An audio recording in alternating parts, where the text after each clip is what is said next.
What did we tell you? We said that they were going to use all of these stable coins and these shit coins to come in and prove the value of their CBDC. This is exactly what they're doing. Everything is Weimar, Nico. Everything is Weimar.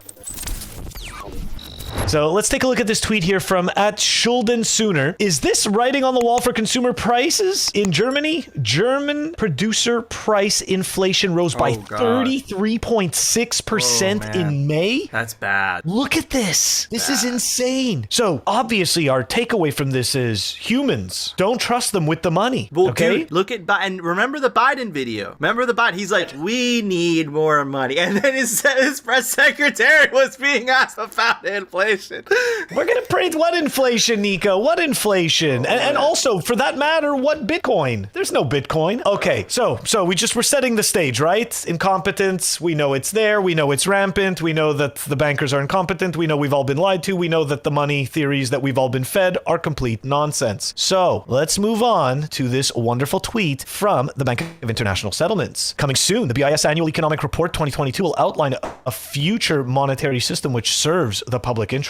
Ooh. So as of right now, what they've been doing has not been serving the public interest, but soon it will. Just pointing that out. Anyways, let's dive into this a little 37 video before we cover their exclusive report. He's so handsome. Okay, here we go. Trust in money remains the bedrock of stability. My main message today is simple. The soul of money belongs neither to a big tech nor to an anonymous ledger.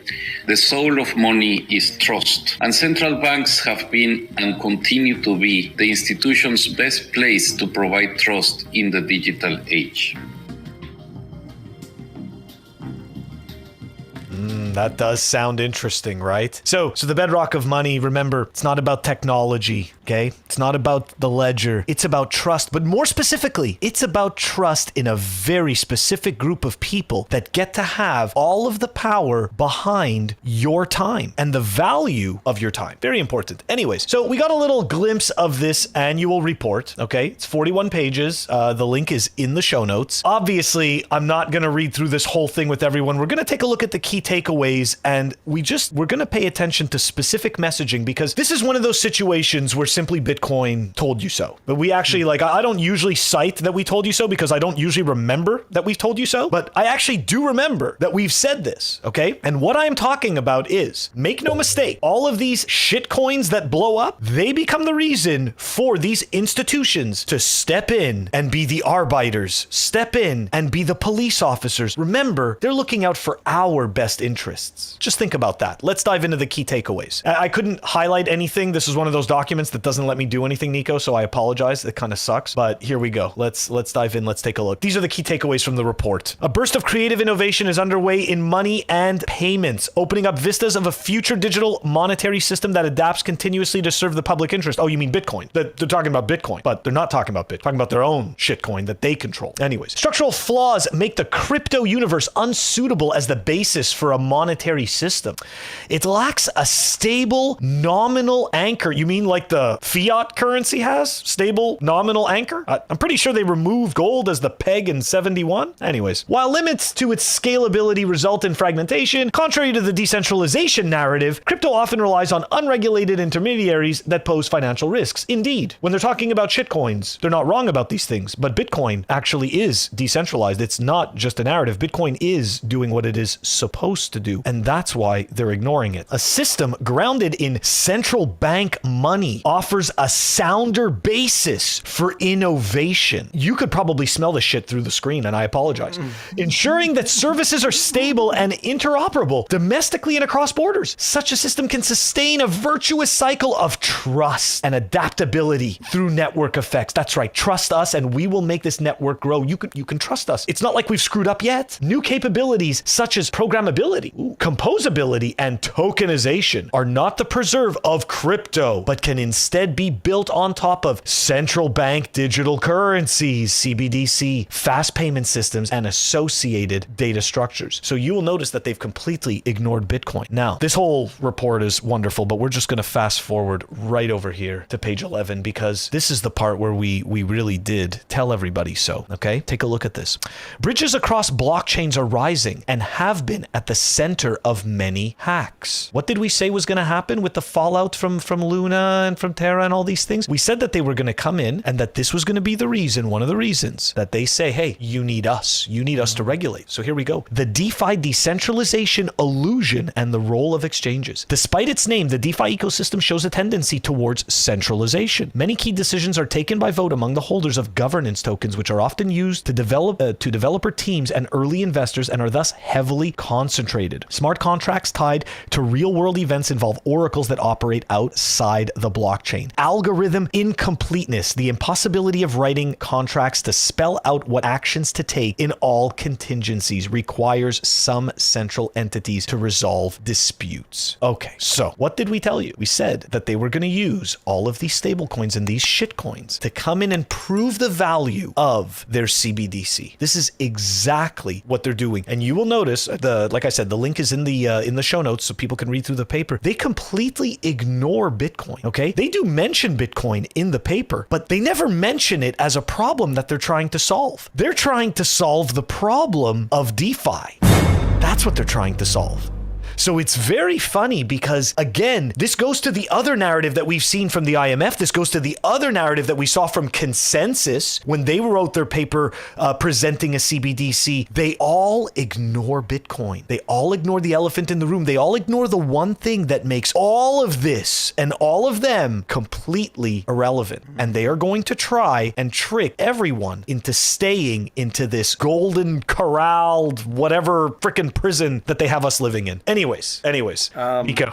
Dude, I think you absolutely nailed it. I think that's the signal right there. That is the freaking signal that they ignore Bit. That's the signal. Just like they ignore the record amount of money printing when it comes to the inflation excuses. That's the signal. It's the hidden lead. Anyways, I'm going to read a quote by Satoshi and kind of a response to the soul of money is trust. So Satoshi said this: the root problem with conventional currencies is all the trust that's required to make it work. And history, hold on, let me read the second part. But the history of fiat currencies is full of breaches of that trust. And coincidentally, think about the video that I played for you guys during the numbers section about when you asked them about inflation and the president of the United States saying we need more money. That's another breach of trust, because remember, when they print more money, it devalues the fiat that you're holding. They don't tell you that part. They conveniently leave that out, right? And that is a breach of trust. The fact that you have to trust someone is the problem. Bitcoin is a trust minimized system. It's peer to peer. There's no one to trust. You don't have to trust that it's not gonna debase. We know that there's a cap supply of 21 million Bitcoin. We know what the monetary policy of Bitcoin is. It's rules without rulers. The problem here is that they still want to be rulers. They're not so concerned about making a better financial system. They're more concerned about keeping the power that they have in the current financial system. And I think that a lot of politicians and a lot of central bankers stand a lot to lose, which is exactly why they ignore Bitcoin. Anyways, go ahead, Phil, before I pass it on to Jim and Patrick. No, that's okay. Jim and Patrick, hit it. Let me just jump in real quick. First of all, Surfer Jim could barely withhold his laughter when that guy was talking about the soul of trust, the soul of money being trust. But I'm not gonna go over the same ground you just went over, Nico. You said it perfectly regarding trust. But I will add one thing.